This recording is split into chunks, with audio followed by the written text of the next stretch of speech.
So here we are in the Sierra Nevada. First of all, my apologies for the hat, but it's very, very bright here, and I just need to protect my eyes a little bit from the sun. We're at 12,000 feet here, so the sun rays are fairly strong.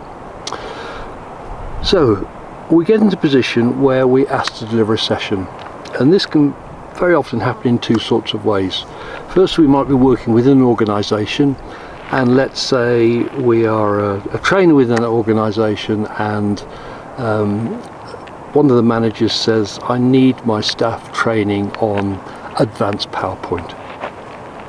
Another situation could be where you go into an organisation and they don't actually know what they need for the training. So there was an instance a few years ago where I was asked to create some training on vulnerable customers for an insurance company, because there was new guidance and legislation that had come out from the Financial Conduct Authority in terms of how their organisations need to deal with vulnerable customers. They're people who perhaps might be old or don't have access to the internet or maybe visually impaired, etc. So this was new guidance, and they didn't know anything about it. So let's just jump back to the John Muir Trail for the moment. You know, when I decided to do the John Muir Trail, I knew very, very little about it. So I had to do loads of research. There's a book by somebody called Wenk, who is a bit of an authority on the John Muir Trail. I went to the John Muir Facebook page, which has 52,000 people, and people willing to help and assist and give guidance. I read other books, I researched the internet. I had to go onto the National Park Service website to understand how to get a permit to be able to do it in the first place.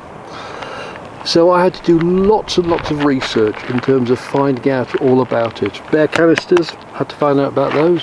Had to find out about campfire permits. So I had to do lots and lots of research. And the same is probably going to be the same for you in terms of delivering this session. You're going to be given something like PowerPoint, advanced PowerPoint skills, and you're going to need to find out what the people need to know. So you're going to be finding out all sorts of different things. You're going to be speaking to people who are going to be coming on the course. You're going to be speaking to the manager. You might be speaking to other trainers. You might be doing research on the internet, and you'll be finding out all these different things that you might want to be included within this training. And if we go back to the example of the insurance company, I had to research the guidance, a 104-page document. I had to look at the financial ombudsman's decisions to see what they said, and I also had to look at what the policy that the insurance company was going to adopt to implement the Financial Conduct Authority procedure. So you get all of that, and you do have to think about anything legal, anything procedural, and anything social. So, you know, for PowerPoint, legally, you might be needing to say that the work can only be done on work computers because that's where the license is held. Procedurally, you might be having certain slide backgrounds that you're supposed to be using that you might need to be including. And in terms of social, it might be that you're wanting to help people work with each other and encourage people to work with each other. You know, in terms of my John Muir Trail, legal, I had to have a permit.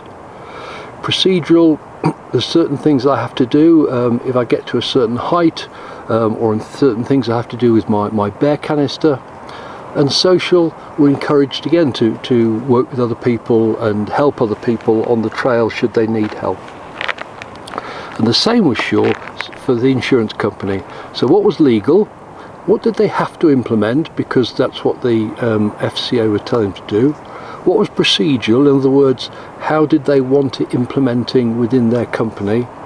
And what was the social side? What was it that people wanted to do? What could we do to help delegates actually want to help vulnerable customers because they understand that they have a particular need? So you have you might have lots of post-it notes when you're doing your session. You might have a notebook full of notes, but you'll have all sorts of things that you've noted down that could be included in this session, but you're probably given a time limit. So you might be given half a day, or you might be given a day, or something like that. And a day is what, 6 hours contact time, and there's a good chance that everything you've noted down isn't going to fit into that day. So that's where we go into the must, shoulds and coulds. What must be included, what should be included, and what could be included. And that's what we'll look at in the next session.